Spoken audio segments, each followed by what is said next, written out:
Okay, here we go. All right, so I am going to go over your assignment for 2.4b proportional relationships practice.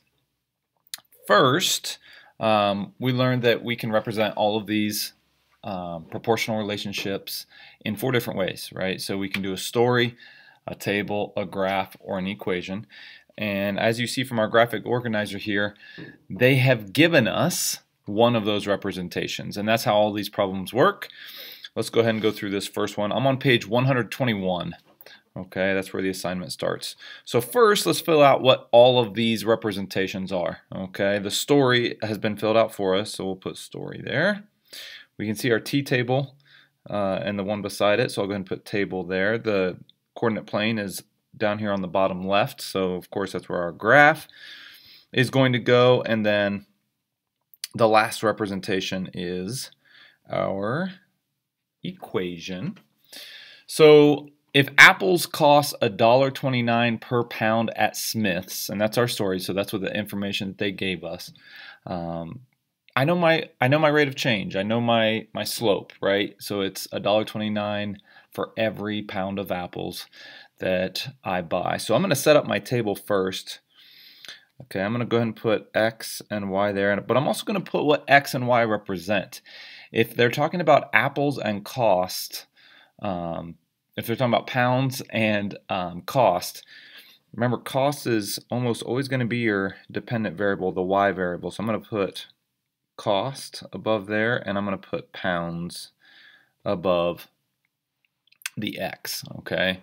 I'm always going to start the same way. 0 pounds of apples would cost me $0. I'm going to start with 0 for my X values, and then I'll just do a few points here. I'll do 1, 2, 3, and 4.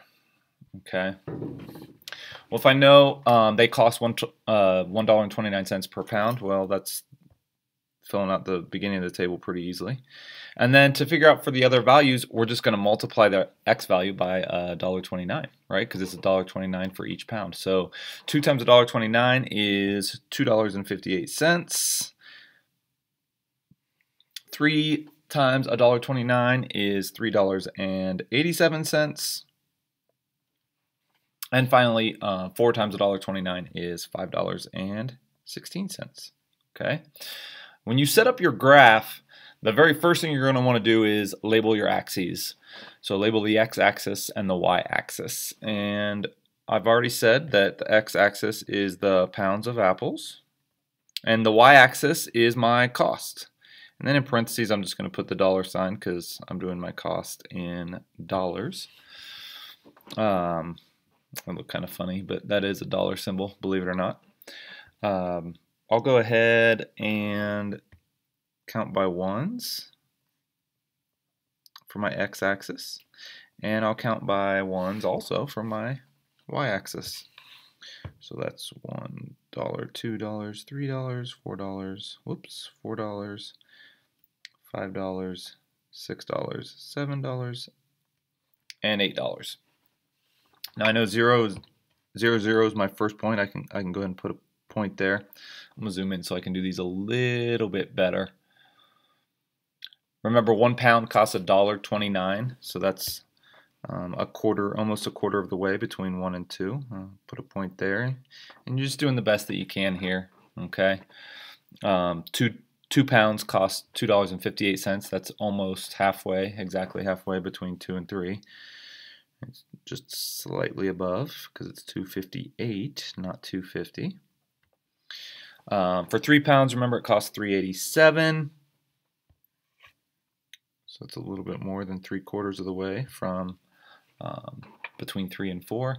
And then for 4 pounds, it costs $5.16. So it's just slightly above 5, which is right there. And then I can connect my points with the magic of the iPad. Get a nice straight line to connect those. Okay, and again, just do the best that you can with drawing that straight line. Okay, and then finally, whoops, we can write our equation. So if it's $1.29 per pound, okay, that is our unit rate, right? So that's going to be, remember we follow the equation form y equals mx, where m is the unit rate. So my equation is going to be y equals, let me undo that. Okay, I don't know what happened. There, okay. So I've got y equals 129, 1.29x. And then we have to say what y and x represent, right? So y is going to represent my cost, and x represents the pounds of apples. And that's it. Don't just write the equation though. Make sure that you label what y and x represent. Okay? All right, on the next page, we have, what page is that? 122. We have, this time, the equation given to us. So you can see our equation there is y equals 38x. Well, what does that even stand for? Luckily, when I look at the table here, they say that my x value is minutes. And I'm just going to put the x above there because I know x is always the first set of values in a table and y is the second. So now I know what x and y represent. Okay, so they give us y equals 38x. Well, y is the words typed. So I'm going to actually put that down here. Y is the words typed. Oops. And x is the number of minutes. Put minutes. Oh, forgot to fill in what my representations were. So we'll do the same order. Story up in the upper left. Table has to go there. The table's already set up for us. Graph has to go here. And the equation they gave us. From there, we'll just go ahead and fill in our table next. Remember, I'm always going to start with 1, and I'll just go to 4 again. But if it says 38, y equals 38x, remember 38 then is our unit rate, and that means words per minute. Okay, so obviously at 0 minutes, 0 words have been typed, but then at 1 minute it is 38. And then 76 for 2 minutes, and then for 3 minutes that would be 114, and then for 4 minutes that's 152 words typed. Okay, so my story, my sentence, in other words, can just be, you know, so and so. Use a name. I always like to use a name. I'll use my own name this time. Mr. Hilgert types 38 words per minute. And remember, we can switch out that word per with each or every. You've got some options there. You don't have to write it exactly like I did. And then from my graph, we'll go ahead and label our axes, the x-axis and the y-axis. We already said that x is minutes and y is words typed. I'm going to turn my iPad sideways. Words typed. And for my minutes, I'm going to count by ones again, just because that's how I labeled it in my table. But it doesn't make sense for us to count by ones for the y-axis, so we want to try to use as much of the graph as possible. I think a good number, since 38 is really close to 40, I think a good number to count by for the y-axis would be by 20s. So that's what I'm going to count by. I'm going to zoom in just so I can do this a little bit nicer. So 20, and then 40, and then 60, 80, 100, 120, 140, and the very top one will be 160. Now you can look at your table to help you figure out where the points would go on the graph. I know it's going to start the same place all of these proportional relationships do, at 0, 0. But then if it's 38 words per minute, so at 1 minute it's just under 40, right? It's really close to 40, it's at 38. At 2 minutes it was 76, so it's about 3/4 of the way between 60 and 80. At 3 minutes, it was 114.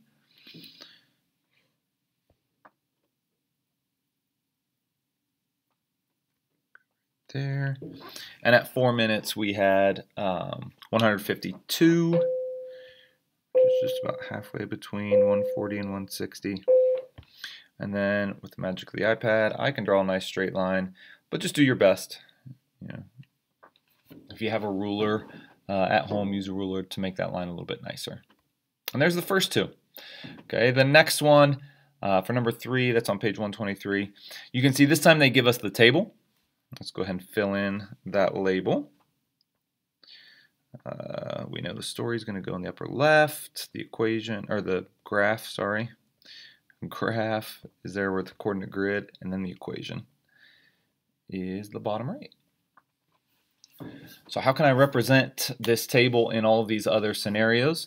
Well, I look and I see what's my change in y, what's my change in x. I see I'm going up 8 for my change in y and up 1 for my change in x. So my slope, or my rate of change, is 8 over 1, or just 8. And that's going to help me write my equation. So I'm going to do that first. Y equals 8x. But what do those represent? Well, in our table, we have that y is the cost. And that's what I'm going to put first, cost. And then in parentheses, I'll put dollars because we're using dollars for this. And then x is the Venus flytraps, so the number of flytraps. I'm going to use the pound sign to represent the word number. So number of Venus flytraps. And now that I know what x and y represent, from the table, and now I have it labeled in the equation as well, it's going to make it really easy to label the graph. I'll do that next. So number of flytraps is x, and cost is the y. And I'll put my little money sign. There we go. That's a better money sign than the last graph I labeled. I'm still going to count by ones for my x-axis, but for my y-axis, this time I'm going to count by 5s just to make sure I can use as much of the graph as possible. I'll zoom in so I can write these a little bit nicer. 15, 20, 25, 30, 35, and the top one will be 40. And then I can just use the points from the table to graph these and make my line. I know I'm always going to start at 0, 0, and then one fly trap costs $8. So for one, I'm going to go almost to 10. For 2 fly traps, it costs $16. That's just barely above that 15 line. For 3 fly traps, it costs $24, which is just below the 25 line. And then for 4 fly traps, it costs $32. A little bit below halfway between 30 and 35. And then with the magic of the iPad, I've got a nice straight line. And you can just do the best that you can there with that one. Okay. Our story for that one, or our sentence, is just going to be, each, I don't know why it keeps erasing, each Venus flytrap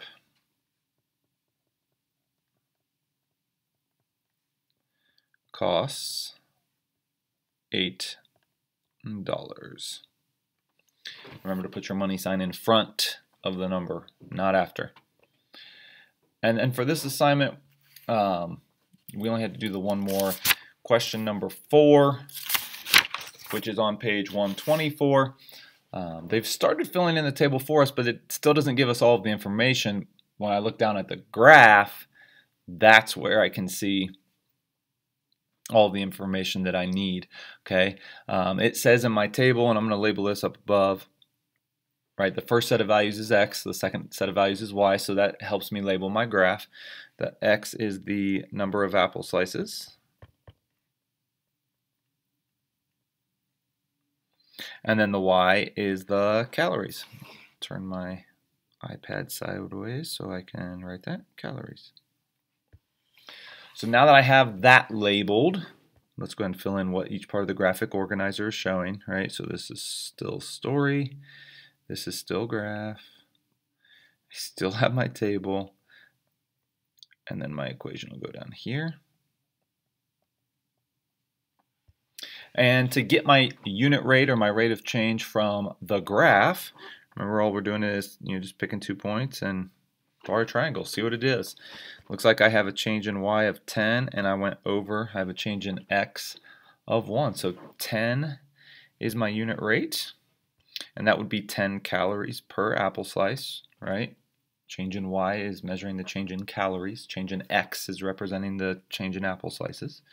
So it's 10 calories per one apple slice. My equation then is really easy. It's just y equals 30. Whoa, I'm still stuck on the last problem. Y equals 10x,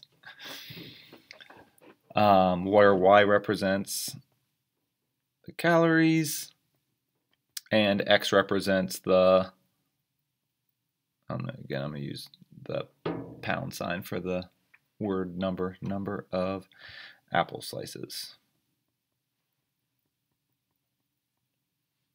And from there, we can finish filling in our table, which they'd already started for us. I know 0 apple slices will be 0 calories, but then if it's 10 calories per apple slice, then I'm just counting by 10s. 10, 20, 30, and then for 4 of them, it's 40. So what did I use last time? I used every, no, I used each. So I'll use every this time. So every apple slice, every apple slice, I'll use the word contains instead of has, contains 10 calories. All right, if you have any questions, make sure you ask your teacher.